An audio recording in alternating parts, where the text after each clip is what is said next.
How are you guys doing? Good? How are the classes? I'm still not used to quarter system. It's moving so fast, right? Who's having already midterm? No, not that fast, right? Hopefully not. I'll be worried about that. So today is my pleasure that a very special person, thank goodness I was able to get you. I mean, you have a really busy schedule. And I'm especially excited, and you will know why. I want to introduce President Harriet Nembhard from the Harvey Mudd College, the nation's premier liberal arts STEM college and a member of the Claremont Colleges. But more importantly, she's an engineer. Yay! Thank you for the warm welcome. So I'm super excited about that. I actually visited Harvey Mudd. It was really impressive, and what she was doing, such a great energy. Students are brilliant. I thought we should make a connection. It's not too far. That's right. It can be far with the LA traffic, but we can make it somehow, right? Yeah. So then I started talking to her about the visions, what we can work together, and it became something, why don't you come on over and say hello? And she just met with our chancellor, Julio Frank. She is not only an amazing leader, she's also nationally recognized leader in industrial and systems engineering. I think many of you hear from me that systems engineering is so important because now single discipline cannot really advance new technology or solve new problems like my research field, climate change. It's just such a big, complex problem. So having systems thinking is very important for anything you do, in my opinion. So she's a champion for Harvey Mudd's mission of educating students, mathematicians, and engineers who are both technically really amazing, but also socially responsible. Under her leadership, the college is implementing STEM for a better world. I really like that. Actually, when I was at Columbia University, one of the courses I taught, the freshman class, was Better Planet by Design. Maybe we should say best planet by design. But either way, I think the fact that world and planet goes into our mission is amazing, and humans. The Harvey Mudd College Strategic Plan 2025 and 2035 10-year plan is a bold plan dedicated to preparing students to tackle society's most challenging, pressing challenges through innovative thinking, research, and even community engagement. President Nembhard's research and scholarship has advanced the field of healthcare engineering, including a patented medical device manufacturing process, simulation models to improve the emergency department flow. I was really impressed, and a machine learning system for early screening of Parkinson's disease. She's a co-author of the textbook, Healthcare Systems Engineering, and a fellow of many professional societies, including the American Society for Quality, the Institute of Industrial and Systems Engineers, and the American Institute for Medical and Biological Engineering. Prior to Harvey Mudd, she served as a Dean of Engineering at University of Iowa, and she also had held the leadership positions at Oregon State and Penn State universities. She holds a BA from Claremont McKenna College and BS from Arizona State University and MS and PhD from the University of Michigan. I think you'll really enjoy her vision and energy and what we can do together. Let's welcome President Nembhard.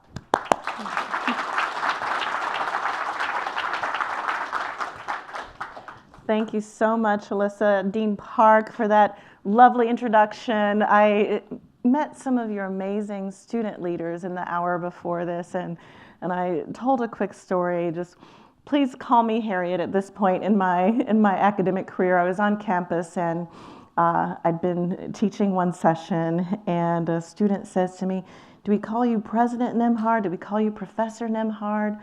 And I said, "If you just call me Harriet, I will not forget my job. It's fine." So pleased to be here. And it was a real joy to get a chance to spend some time with your amazing student leaders this morning. So I appreciate the warm welcome to your campus. Wonderful. So I was thinking maybe we can start hearing about her journey throughout her research. Yeah, we do want to see each other, right? Yeah. So instead of having on our seminar, initially I was thinking of doing so that she can talk about her research. I'm sure we can read all her papers, amazing research. But I thought that current time is really challenging. And we don't really openly talk about the future as much because we are reacting to rapidly challenging situations. So maybe we can use this opportunity to think about the future, what we can do together, and put some positive energy. And that's why we decided to do it as a fireside chat. So please think about your questions because she answers the questions very well, and I will be answering questions too. So this will be something we can do together. So, but first, I wanted to start with, there are many leaders, but you had an amazing research career. But then you pivoted to like leadership position in higher ed. And since I just did that too, a little bit, a little slower than you, but what made you to make that transition and what excited you and how did you make that transition? Okay, a big question. I shared a little bit of this with our student leaders. I think it is always informative to look at people's journeys and understand what is really motivating them. And for me, the truth in many ways is unglamorous. I will tell you in advance, in some ways it's unglamorous. So I was at Penn State on the faculty. I spent about 15 years, nearly 15 years at Penn State.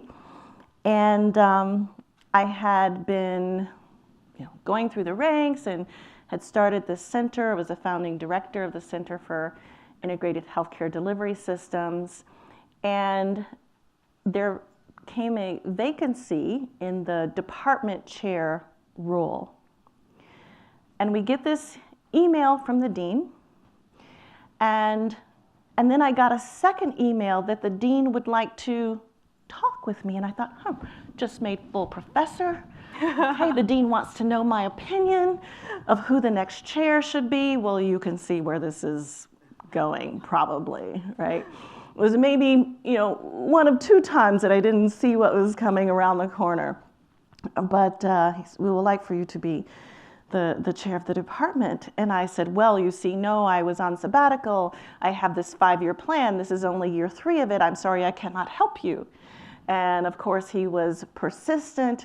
And finally, talking, he makes this offer. And I was like, yeah, I just don't know, right? I'm an engineer. I'm a researcher. I'm a scientist. I had a lot going on. I thought, I just don't know. He said, well, what would persuade you? And I said, okay. My answer to that question is that it's not money. I want you to teach me. I want you to answer every question about higher ed administration that I have during the year. It was to be a 1-year appointment. I want you to answer every question that I have about higher ed administration. And not only that, I want for you to propose a plan of study for me of the things that I should be reading. What are the things that you read about higher ed? That's the deal that I want to make. I want to learn. And he said, okay. We had a deal. And he stayed true to his word. I think the day after my appointment letters started, the date of my appointment letter, he sent a nice reading list. And we had a wonderful time during that year, really learning from him, being able to pick his brain, to think in a system way about higher ed from that initial conversation.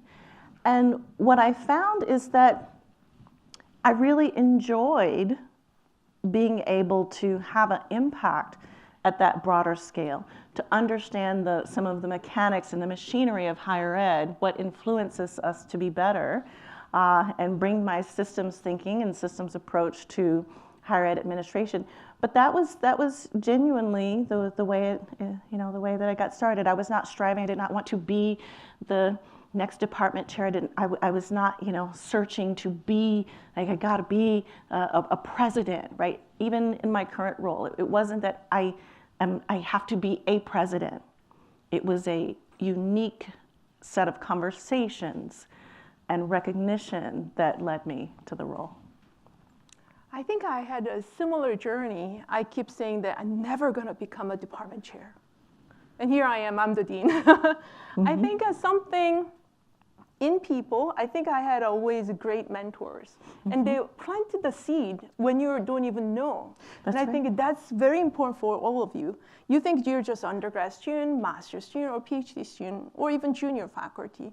I think a little bit of curiosity how word works and how leadership can change and shape the society and entity, I think mentors respond well, right? And looking back, there were many, many seeds my mentors planted. And then one day I realized, oh no, maybe I am ready. It was a very interesting moment, right? That's right, that's right.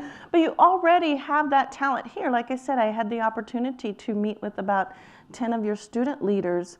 And my first question was something like, well, what does leadership take? What does leadership take at UCLA? What does leadership take at UCLA in this moment? And I always say, I'm in a group. I come to learn from you. And by the end of that conversation, I had 3 pages of notes, what they see about leadership, what's important about leadership. And I'm hearing and learning. It's trust, it's building trust, it's resilience, it's engaging. I learned so much, right? You have that capability right here among you. And I can't tell you how impressed I am. It's already there. Yeah, we have amazing students for sure. When I first came here, I wanted to meet with student leaders. We have a little over 4,000 undergrad students here. And we have more than 100 student clubs and groups in engineering. I think entire UCLA campus is more than 1,000. All these are student run. It's amazing what you guys can do together. So it's really impressive for sure. No. Do you have any, especially now, because it's such a challenging time, when you look at the visioning, because as a president, you get to vision what future higher ed should be. Based on when you're an undergrad student, when you became junior faculty members, and throughout the whole process, how did you shape the way you create a vision? And how adapting to the current challenging situation? Is there some thoughts you can share with us? Yeah, certainly. I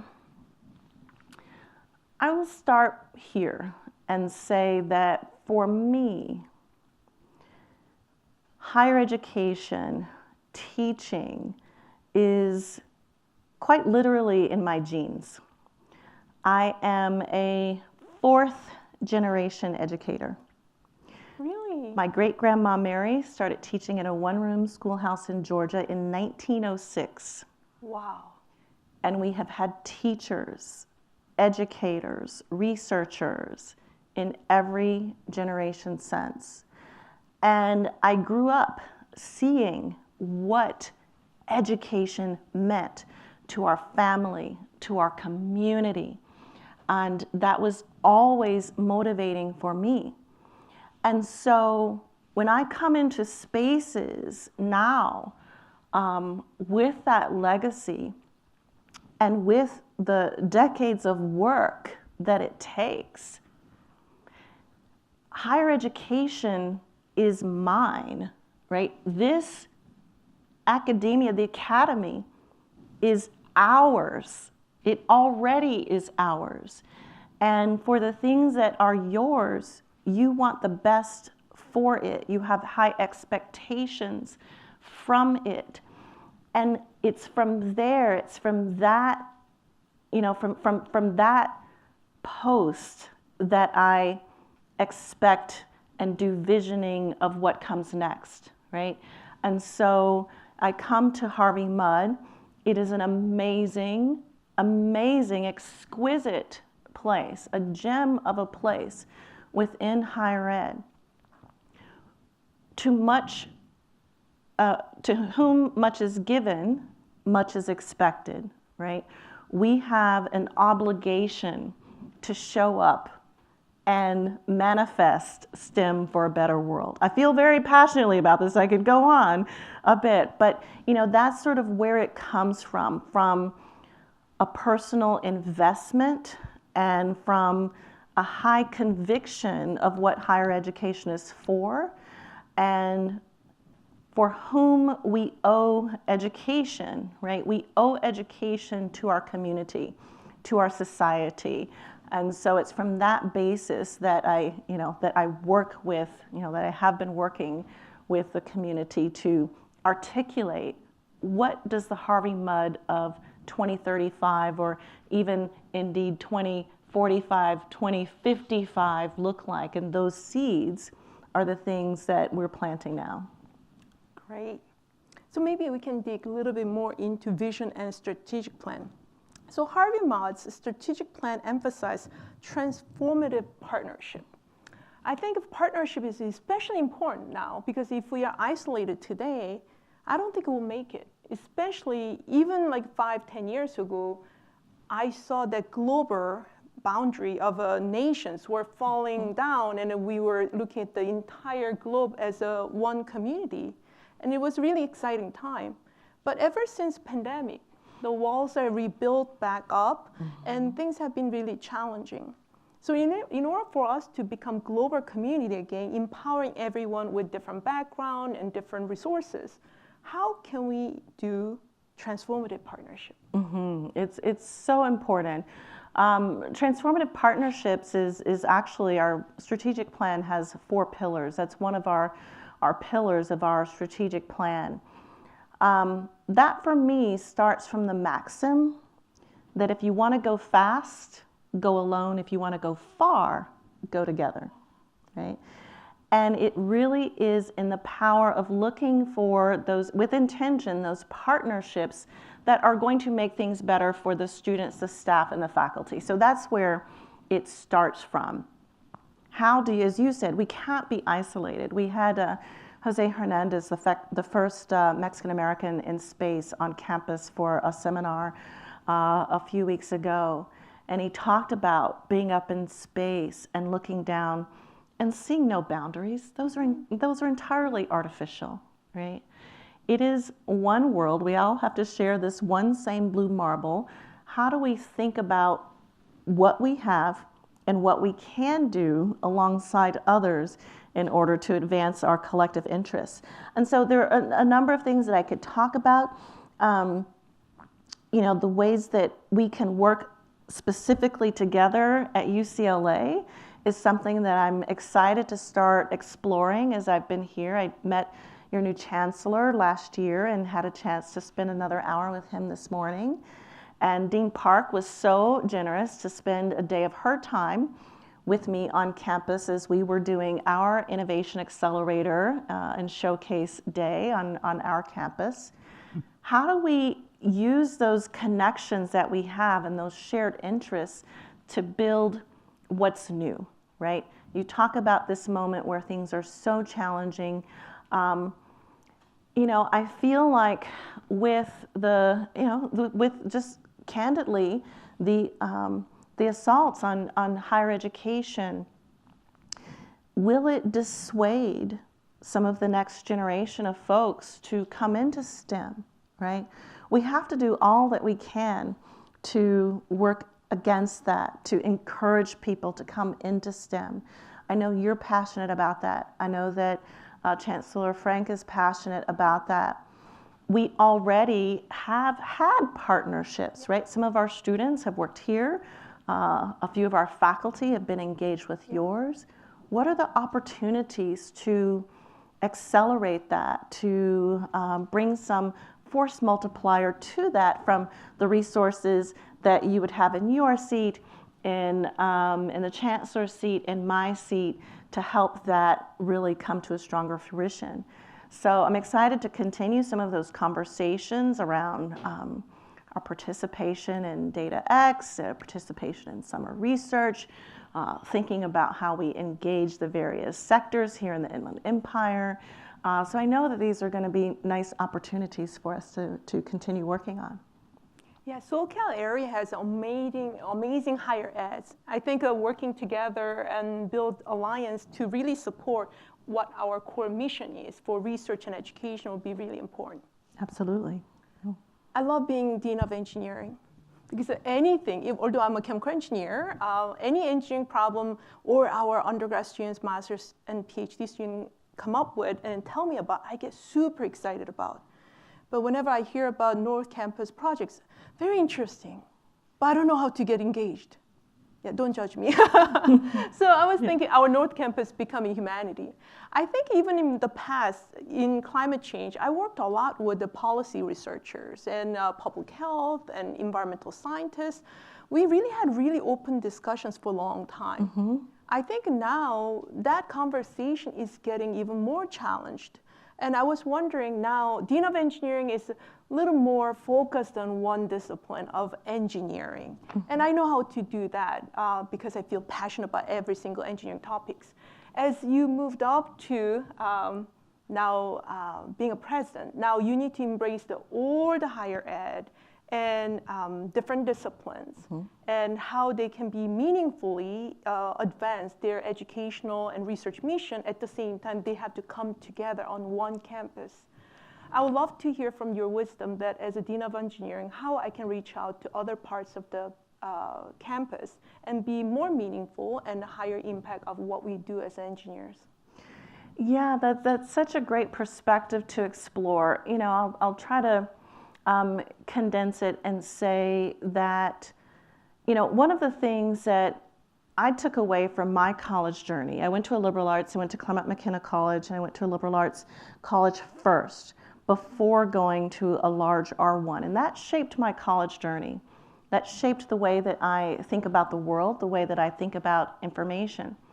Quick vignette to give a little insight, a through line there. This summer, I was at the Aspen Institute for a conference, and they had periodicals, publications along a back table, and one caught my eye. The title of it was Habits of Heart and Mind. It was a publication by the American Academy of Arts and Sciences. You can look online and find it. It's a very distinct cover. It caught my eye. Habits of Heart and Mind. But I said, habits of heart and mind. Where do I know that turn of phrase? That's a certain phrase. Where do I know that from? Okay. Now, I'm not going to say that I remembered 40 years later. So I opened it up. It attracted me to it, right? I opened it up on the inside cover. It talks about that as being a quote from Alexis de Tocqueville's Democracy in America. I was like, that's right. Alexis de Tocqueville. I went down a rabbit hole. I got home, going through my library. I found my copy of Democracy in America that I had taken in Poli-Sci 10 at Claremont McKenna College 40 years ago, and I'm rereading the passages that I had underlined, right? And one of the things that de Tocqueville recognized about this country early on, right? The book was written in like the 1890s, right? Recognized early on is that this individualism is a habit of the heart and mind that's unique as compared to other countries and other cultures. And he just examined that. What are some of the opportunities and some of the pitfalls from having this approach? And what does democracy in America mean? What are the opportunities and pitfalls about democracy? Okay, so I'm rereading again, like I said, the things that I was curious about some 40 years earlier, and that is an illustration, in some ways illustrative of what an education is for, right? To be curious about not only just your discipline, right? So Claremont McKenna College, I think, taught me to be an interdisciplinary scholar from the very start. And that's how I've approached my whole career, right? As I was at Penn State and working in healthcare systems engineering, this was really at the early days before that was even a phrase, and many of those in my department were like, what is she doing with that? Working with industry and hospitals and, you know, physicians on the team and such. But I was always very open to that type of learning, because if you're taking a systems lens and you're trying to make things better for humans, you don't know all that you need to know from any one discipline, right? We want to improve emergency department access. Even as a systems engineer, I can model that. but I need to hear from the nurses, from the physicians, from the technologists, and having that interdisciplinary lens is always so important. And, you know, in your own work in climate and climate solutions, you do the same thing, right? And it really, you're doing that for people. This is all about making the planet better, as you said, for people.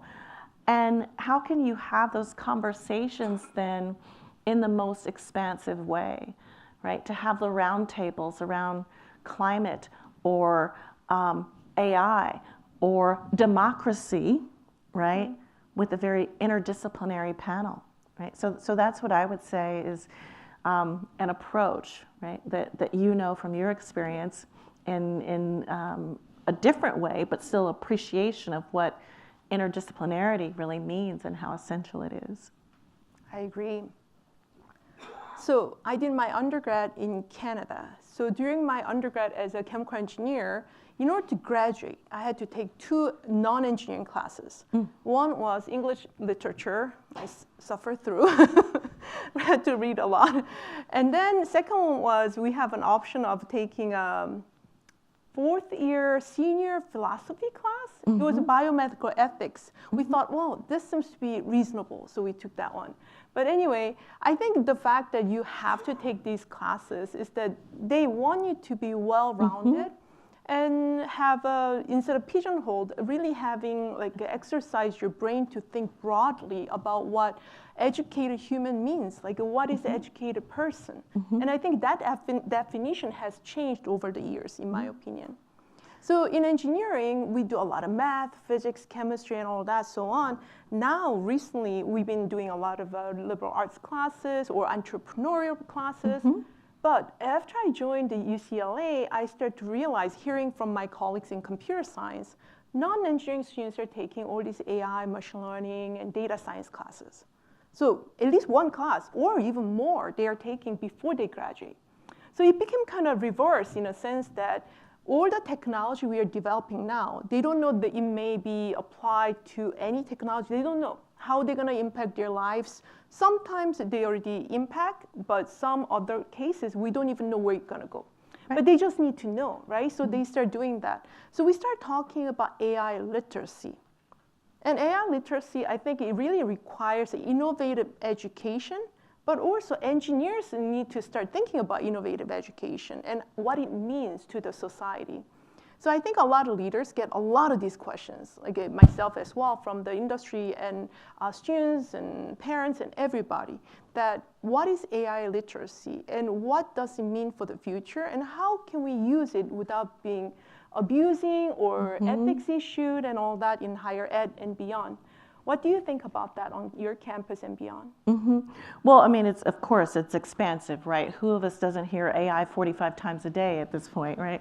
It's on all of our minds, and yet, you know, I would say a few things. You touched on a part of it, I think, Dean Park, when you said that, you know, 5, 10, 15 years ago, there was a lot of opening up of computer science courses to other liberal arts majors, to other majors, right? And so there's this intention to broaden the literacy, if not calling it AI at that time, just the elements or disciplines and frameworks needed for information, right? That's really a large part of what it comes down to. Is how to really orient and deal with large amounts of data in order to get information from it. And I think that framework, you know, that lens is something that has been growing for a long time, pre-AI, right, as we started to see with computer science work.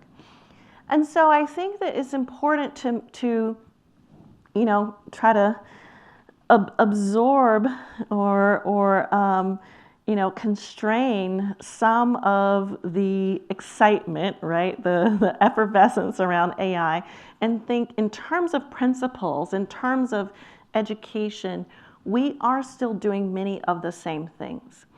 And in some rooms with some audiences, you know, you say AI, and right now there's a large swath of us who think that this is just large language models, right? But, you know, I did have to go back and look that some of my papers using machine learning in healthcare were already 20 years old. But if I were to say that work now, I'd say, oh, I've been using AI, right? And you know, you take that back even a little bit further, it's that you take linear algebra, right?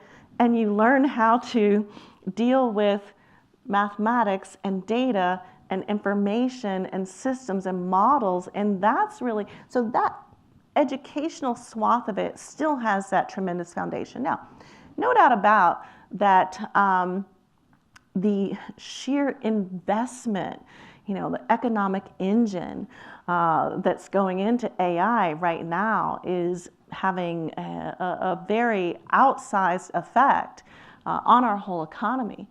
I was just in the Palo Alto area with some VCs, and you know, even many of them will say these companies are practically just lighting $100 bills on fire around AI access or access to LLMs, right? And that does have an influence, right? And maybe the economic side, my view, right? The economic side and that infusion of capital, of resource, is where we then start to build these other trajectories around why do we make that investment, right? What impacts do those large investments have on our economy, on our industry, on sets of industries? How does that large of an investment start to bring in the questions of what does it mean for so many in society to be engaging with it so suddenly? So I hope I can kind of quickly make that clear. I see it in at least a couple of planes, right? From education side, our linear algebra class is not going to change, right?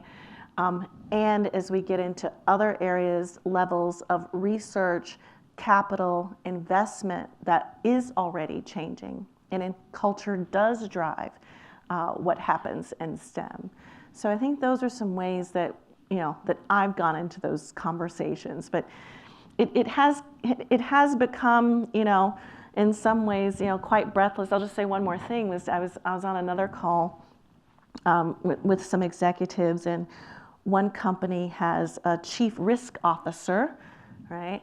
And that chief risk officer was saying, well, I'm starting to wonder what's happening in our company when people are, as I was saying at the outset, literally just fatigued of hearing about it without working towards any specific objectives around it. So I think that those are some things that I'm seeing that have to be balanced on the industry side.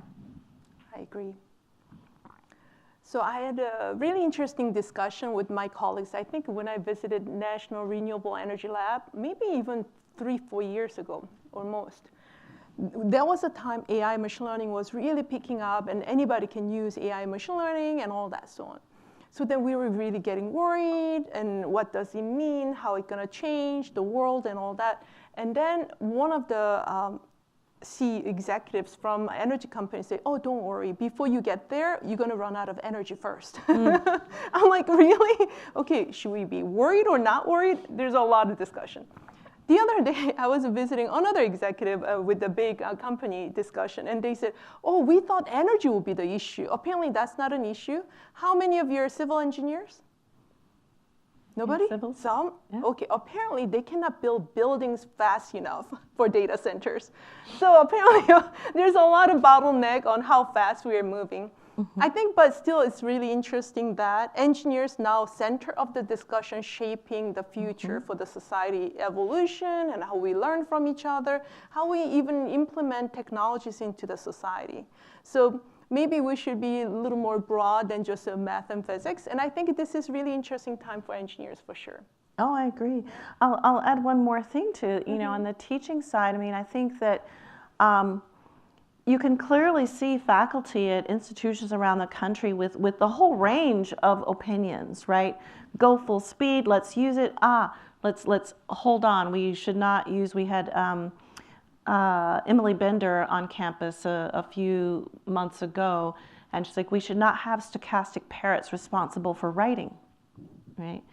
And so you see this whole range of academics, a whole range of opinions among the academics, and I think that each of those conversations are important as well, right?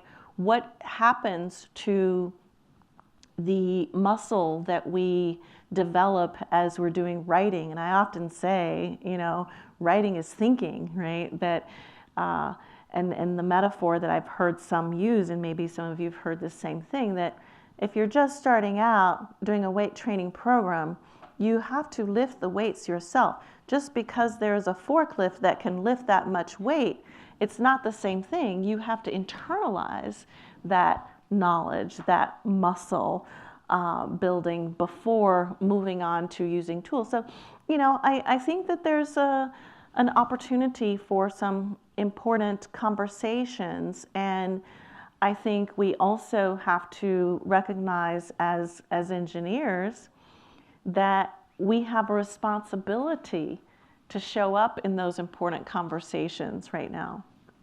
Yeah. I agree.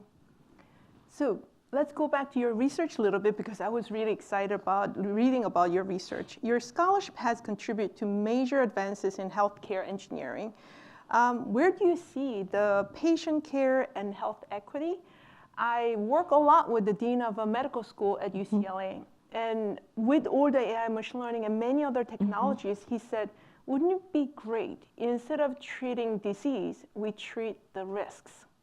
Then we don't need to get there. I thought it was really interesting concept. Absolutely. Yeah, no, I agree. I mean, preventive care, preventive medicine is so vital. And yet, to this you know, time period, the investments in the preventive side have not been as significant as those in the cure and the pharmaceutical side, right? But if there is an opportunity in AI, I think it is in the opportunity to invest more into preventive care. If we are fortunate, we all will be old, right? And as our society ages, how do we use the best of what we understand now in order to have the most healthy, most expansive quality of life as we age? And again, to see the opportunity to infuse resources into that side of the equation, into the preventive side, is really exciting. And it really resonates with me as well, just from the standpoint that, you know, as an engineer, as someone who approaches and thinks about systems and system dynamics, I think it's really important that we don't lose sight that these models are to help people, right? And what are the range of ways we can help people through this work have a stronger quality of life. So as we're looking at new health technology tools, I think it's important that they work for communities, which means we have to understand diversity. We have to understand different populations. If we're really going to have equitable solutions for people, that has to be all the people, which means we have to take essential steps and intentional steps to ensure that the benefits don't accrue just to the wealthy or don't accrue just to one population, but the benefits of that preventive work and investment in preventive work really accrues to us all. I totally agree. So at UCLA, there was one professor, Achyuta Kadambi, and he was talking about some new technology he was developing in his lab. Maybe some of you work with him. He said that this system just wearable on the surface, and then it measures the blood flow and many other information under your skin. So it was working really well. So he got excited, published, and got a lot of citations and all that. And he decided to try on himself one day. Did not work. He had a dark skin. or the technologies we develop, usually for the pale skin, right? So even looking at new technology, not thinking about the That's right. population, skin color, many of those things really limiting us. That's and right. that was really eye-opening because engineers, we love controlled experiment. We want to have a specimen exactly the same, so we were doing a lot of these controlled experiment. At the same time, the diversity of feedstock or diversity of the specimen really throw a lot of interesting challenges, especially in healthcare.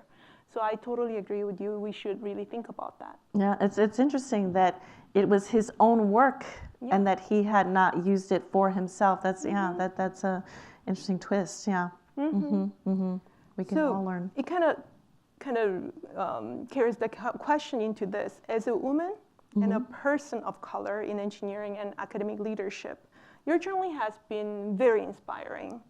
So what challenges you have faced so far along the way, and what can you tell us, our future leaders in the audience? Well, I will answer that this way. I've certainly had many a time where I have been the only woman or only a person of color in the room. Maybe some of you can relate.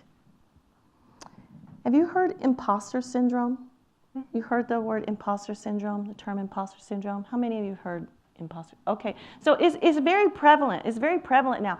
I know when I first heard this word, this term, I don't know, maybe it was 20 years ago or so now, I thought, imposter syndrome, what's wrong with that? There's something, it never landed with me, right?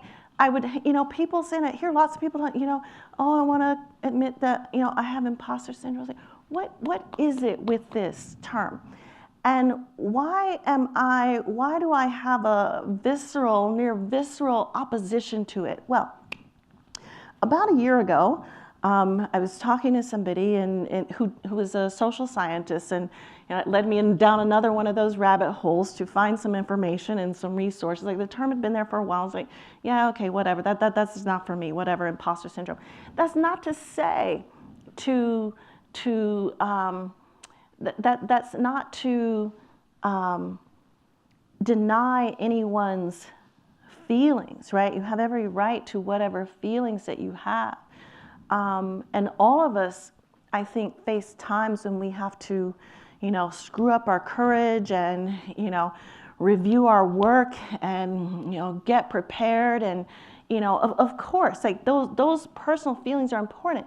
But this notion of imposter syndrome, I come to find out that this is basically a made-up pseudoscientific label nearly intentionally to undermine. The initial intention of it was to undermine, and you can see a pattern of this done throughout, medical history. In fact, right, there's some really unsavory sides of this work. Anyway, I was talking to this social scientist, and she had a certain way of explaining imposter syndrome. And I related it back to my own work as a systems engineer, an industrial engineer, and the work of W. Edwards Deming. Anybody familiar with Deming's work? Deming, red bead experiment. Sometimes you learn this in statistics classes. But Deming, he talked about how any problem is likely, as he had seen mostly in manufacturing systems, any problem is likely more like something 94% the responsibility of the system and 6% the responsibility of the operator or the employee, like he was working in manufacturing sense. And that lesson early on really stuck with me, and I try to not make the mistake of ascribing a system error as a personal deficit, right? And to distinguish those problem types. And I think oftentimes what we come back around to say that what we, sort of try to codify and to push on people is that, oh, it's you who has the problem. You have imposter syndrome, perhaps. And I completely reject that. Oftentimes, what may seem or show up as imposter syndrome, I think as a deficit of the system. If I am the only in the room, what the hell's wrong with the room, right? This is my approach, my thought about it. And so I think that getting there, though, getting to that mindset is a lot of work, right? It's a lot of investment of community, of parents, of mentors, to help to undergird each student, person, scholar, scientist to understand what they bring, what benefits they bring to a problem or an issue or a point of curiosity, right? And those things that then become, like I said, that might get passed off as an individual deficit, really that's not where the real issue is. So how do we really work together to change the systems? Those are the types of questions that I come and ask in those cases. That's a tough question, but very important question. I'm also one of the kind, quite often in the room, especially 10, 20 years ago when I started my career, because I was in the area of energy. Mm-hmm. So usually I'm the only female in the room with even 100 people. So then I was thinking, well, it didn't change for 10 years. I was still only one. But what I didn't realize, scenery changed to those men because I was there. And you're there. I think that does make change. Yeah. Every single one of you being in the room alone, or 2 of you, 3 of you, is continue to change. And I think it will really shape the future. I agree. Yeah. I agree. So maybe we can open up the questions to the audience. Any questions? Yes, Kathy? Hi, my name is Kathy. Oh, Lynn, Kathy. Thank you. Hello, thank you for joining us. I wanted to ask, what's your origin story in terms of pre-college? Were there people, you talked about the little seeds being planted. Mm-hmm. Were there people or programs that you participated in that guided you towards where you did? Because I noticed you got 2 degrees in the same year. Mm-hmm. So, were there people and programs in your pre-college career that really impacted you and influenced the direction that you took? Yeah. Well, I shared a little about this, what's not in the bio with the student leaders this morning. And one of the questions that I often ask people to get to know them is to say, tell me about the 8-year-old you. What were you interested in? What were you doing at that time? And I think there's often a through line, right? And the 8-year-old Harriet was someone, well, my father was a pilot, and he loved flying.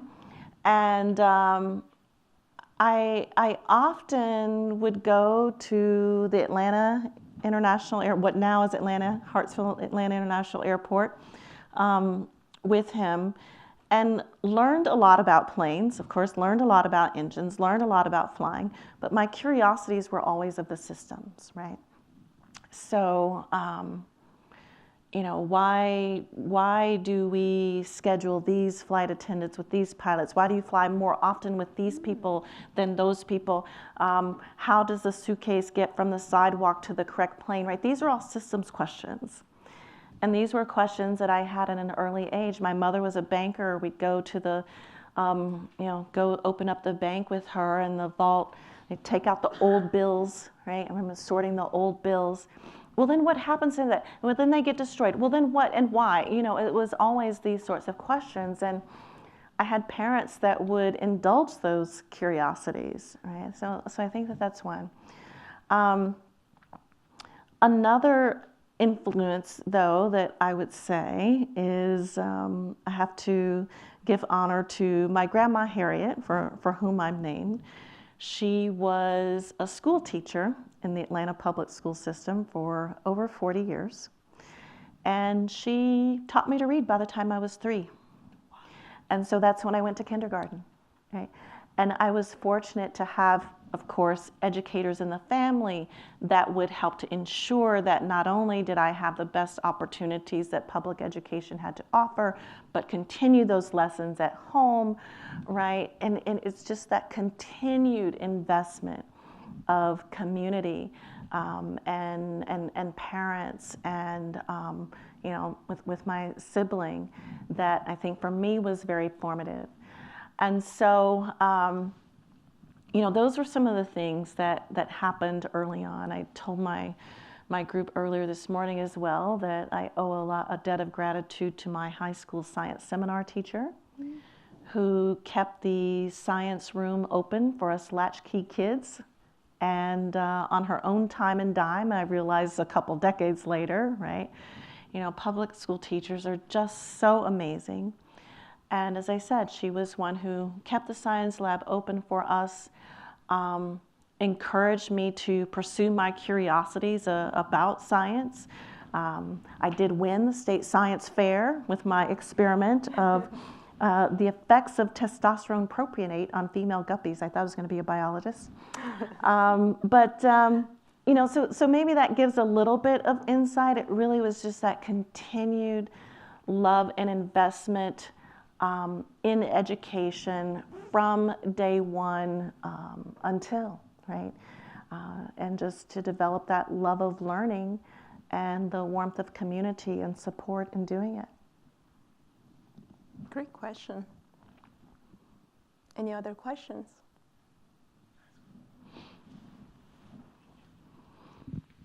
Hi, Glenn Ryman from Computer Science. How are you? Hi, Glenn. Thank you so much for coming to visit. I actually had a chance to go to Harvey Mudd this past year. My son is applying as a senior, so he loves the school. I was really impressed by the balance that you have. Students don't have to pick a major until sophomore year. Right. You have this focus on sort of broadening with liberal arts. It's amazing. But how do you juggle the depth in a particular major? What is the tightrope? How do you walk it where something has to give? I mean, our students sometimes like to sleep. We let them sometimes.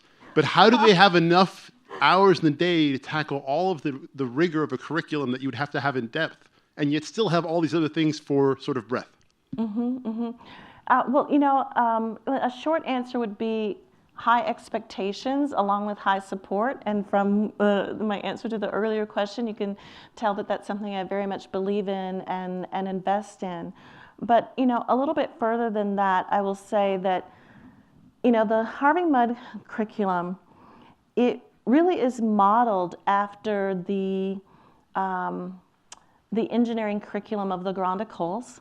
So when Harvey Mudd was founded, they did a curriculum study and went to École Polytechnique and others and absorbed that approach to learning a technical education into the foundations of Harvey Mudd's curriculum. And so it has about 1/3 of it is your core subjects, math, science, physics, etc. 1/3 will be in the humanities and 1/3 will be in your disciplinary area. Now, even within your disciplinary area, however, it depends, breadth versus depth. This is always a trade-off for time, but we have engineering, not mechanical engineering, not industrial engineering, right? And I would argue, and what I've seen in evidence, not just from my argument, what I've seen in evidence is that breadth requires depth, right? That you can only really spiral across that space effectively if you really, essentially, I would say that the truth of it is that students graduate with an electrical engineering degree, a civil engineering degree, and a mechanical engineering degree all in that span of time. And how does that happen? We start with really bright students, of course, and then the support. The class sizes are 9 students to 1 faculty member, and our faculty are dedicated to teaching. There are no graduate students.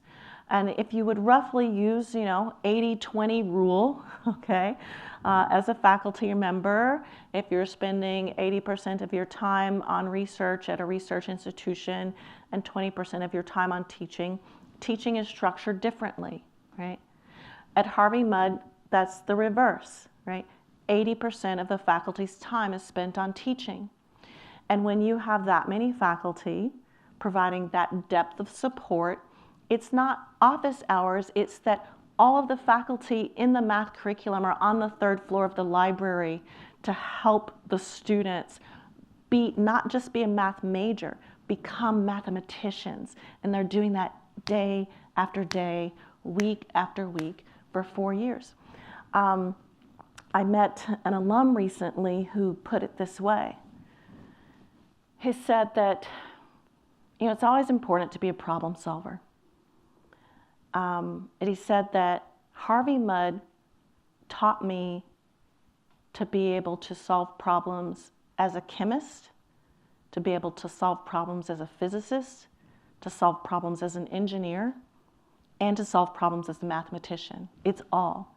But it is because you have 100 faculty wrapped around 919 nerds, right, in this really intensive and rigorous way. And what you get out of that system is something very different and something very amazing. And as you can tell, something I'm very proud of. Okay, I'm looking at my faculty in the audience. We better up our game. No competition here, right? Maybe one last question. Anyone? Yes.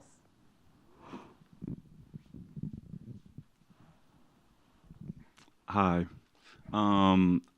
I was a graduate of Harvey Mudd, class of 24. Oh my goodness. It was your first year when you walked me off the stage. Anyways,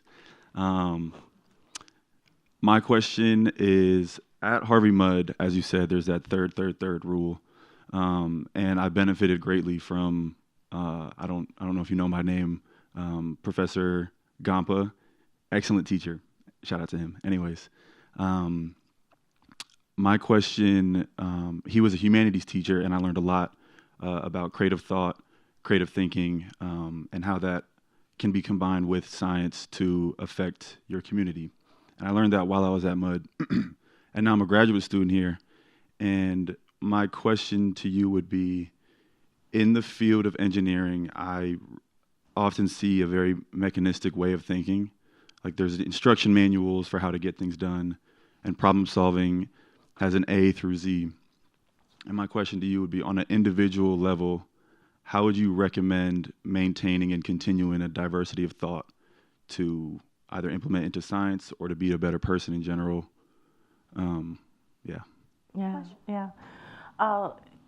I think what you point to is being a lifelong learner, right? It really is about, I don't want to sound too preachy here. I'm trying to gauge on the question. But it really, to me, it's a matter of input-output, right?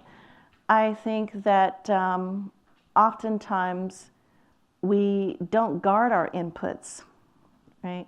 We don't guard the information that's coming in and how it's absorbing our time, right?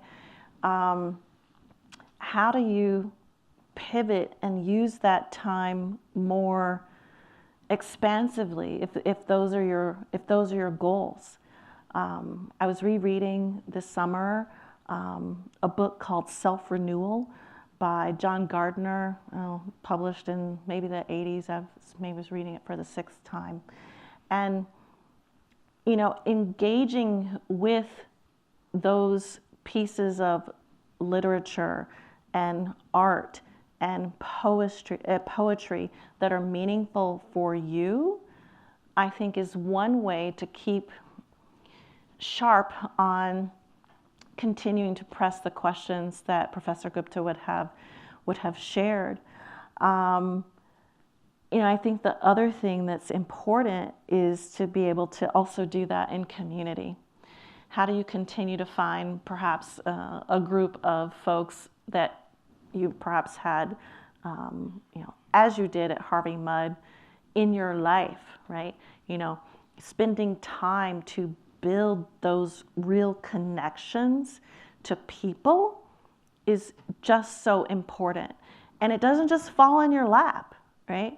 You have to spend time and invest it in order to put yourself out there, get to know people, connect with them, find what kind of human being those people are.